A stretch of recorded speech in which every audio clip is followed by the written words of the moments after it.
كيكة النايتي بتاعت زمان طعمها لذيذ جدا لو كنتوا بتحبوها. هنعملها النهاردة بطريقة سهلة بسيطة، شكلها حلو قوي، كمان هتعمل معاكم قطع كتير. اول حاجة انا معايا هنا بيضة، كيس من الفانيليا، نص كوباية من السكر. هنضربهم كويس بالمضرب الكهرباء لحد اللون ما يفتح معايا كده. لو مش متوفر مضرب كهرباء ممكن المضرب اليدوي العادي، بس هتاخد معاك وقت شوية. نضربهم كويس لحد ما اللون ما نتأكد ان هو بقى فاتح كده بالشكل ده. بعد كده هضيف كوباية من اللبن وربع كوباية من الزيت. هرجع اضربهم تاني تقريبا 5 دقايق، اتأكد ان الخليط اتجانس كده مع بعض كويس، المكونات كلها. بعد كده هضيف كوبايتين من الدقيق منخولين،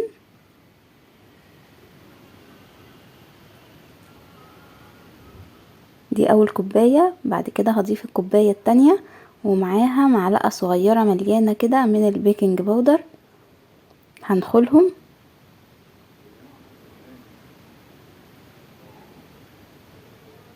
هنضربهم بقى بالمضرب اليدوي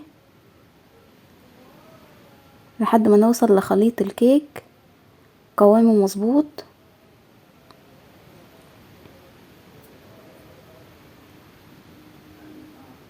احنا بقى نشوف الخليط كده تقديريا مننا، لو لقينا ان الخليط تقيل شوية هنخففه بشوية لبن بس، ونضربهم مع بعض كويس.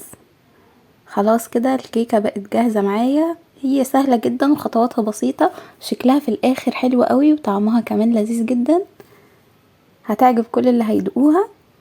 كيك النايتي بتاعت زمان احنا بنحبها قوي، طعمها كان لذيذ. هنعملها في البيت بطريقة سهلة. هناخد بقى 3 معالق كده من الخليط ده في طبق، ونحط عليهم نص معلقة من الكاكاو الخام،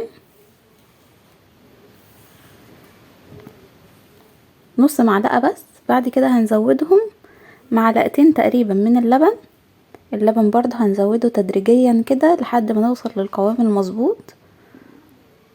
انا لما قلبته حسيت ان الخليط تقيل شوية فخففته بمعلقة لبن كمان.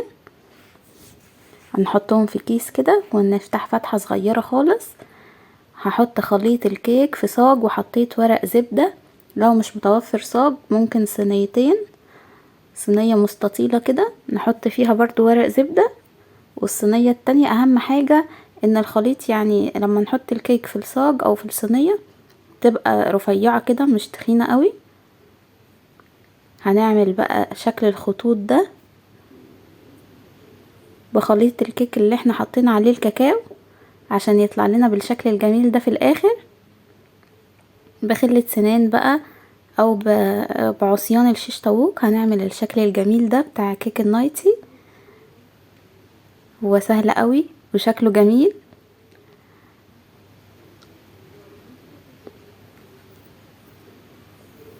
اهم حاجة تبقى طبقة الكيك طبقة رفيعة. انا حطها على الشبكة على درجة حرارة 180. اول ما استوت كده بصوا الطبقة بتاعة الكيك عاملة ازاي رفيعة.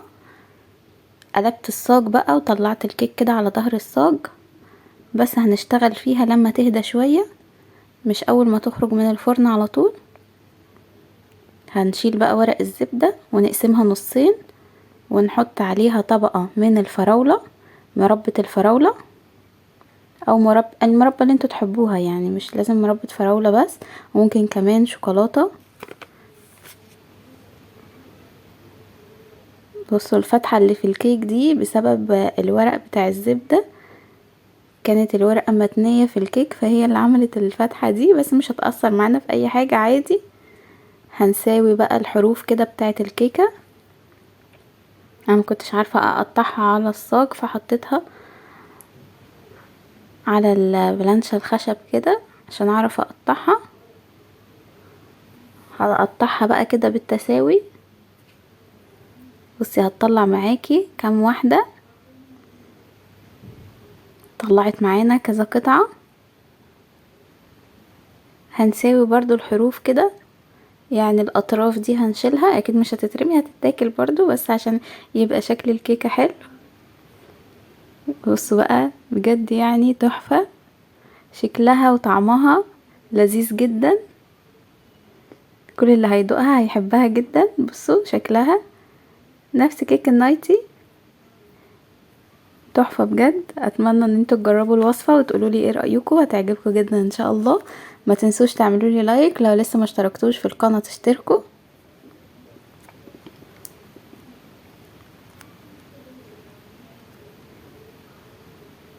شكلها حلو قوي بجد.